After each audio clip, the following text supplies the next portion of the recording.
would be possible.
Don't pick it up, Marty.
River girl.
Coming out his ears now. Yep.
We're standing on what some think is the tell of the ancient city of Gomorrah, and I'm now looking southeast, and we're coming around. In front here there is another tell which Lane Rittmeyer thinks may well be the tell of Sodom, and as you can see we have some well-watered plains here in the circle of Moab, as it's called. Coming around now, we have the Dead Sea off there in the distance to the south, and we come around here.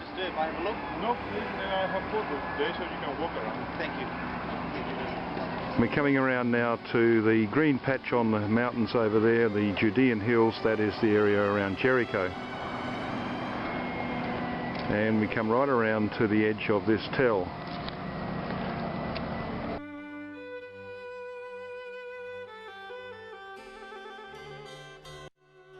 I'm now looking towards the west. There's Jericho, and as we come around here towards the northwest we see the Jordan Valley running up to the Sea of Galilee where we were this morning.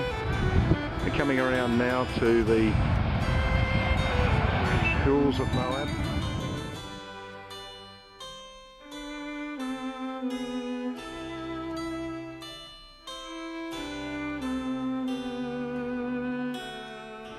Across the top of this tell, which may well be Gomorrah, over here to the tell which in the distance some think may well be Sodom.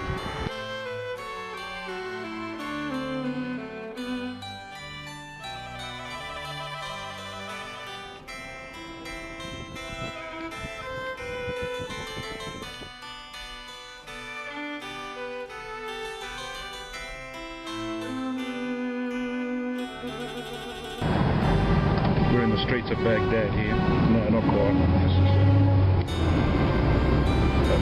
A mafia village in Jordan. It does have some beautiful bougainvillea there.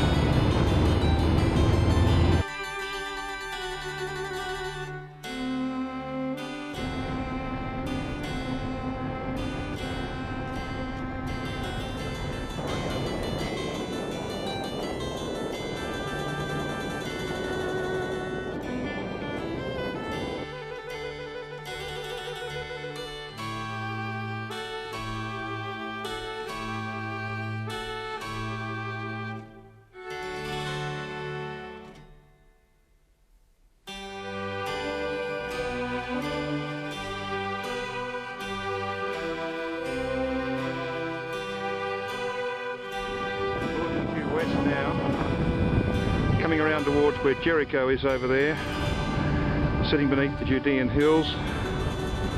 And as we come around now towards the northwest, we can see the Jordan Valley, and just above this little house in the foreground with its banana trees is the tell that we think might be Gomorrah. We were there just half an hour ago.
standing on a very large tell, probably one of the largest tells that we've seen apart from Tel Hatzor in Israel.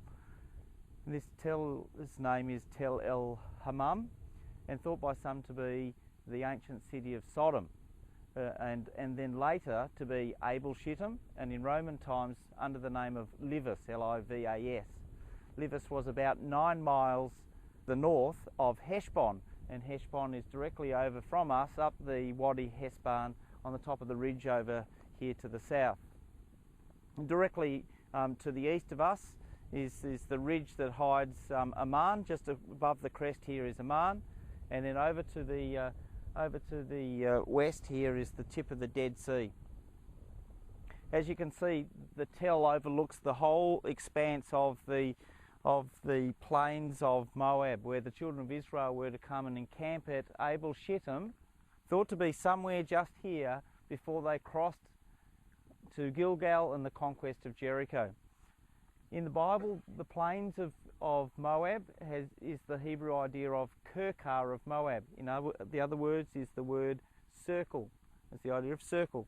And the circle of Moab is this big disc space that we can see here, extending from the top of the Dead Sea right up to this ridge that is just to the north of us here, which is Beth Nimrah in the Bible, the house of leopards. And it's also these days the family home of Yasser Arafat's family.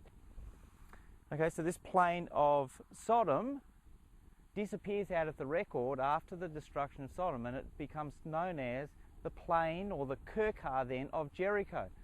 And the name changes because the dominant town in the plain changes from this town, which was destroyed under the brimstone and ashes, what possibly was a meteor shower that came down and destroyed these towns, and changed over to the dominant city here of Jericho. And in biblical times, that's what happened. There was always one dominant city, and then, for example, in the record of Joshua, it was described as being a particular city and its villages or its daughters. And so this would be the dominant city of the plain, and then its daughters would be, as for an example, the tell across to the north here, the tell that we had a look at just previously, Tel Kaphrain, which could well be Gomorrah. And so Gomorrah was one of the daughters of Sodom. And other scattered smaller towns would be the daughters of Sodom. This plain was known at the time of the destruction of Sodom and Gomorrah as a plain that was well watered, like the going in of as the Garden of Eden, I think, and the going in of Egypt.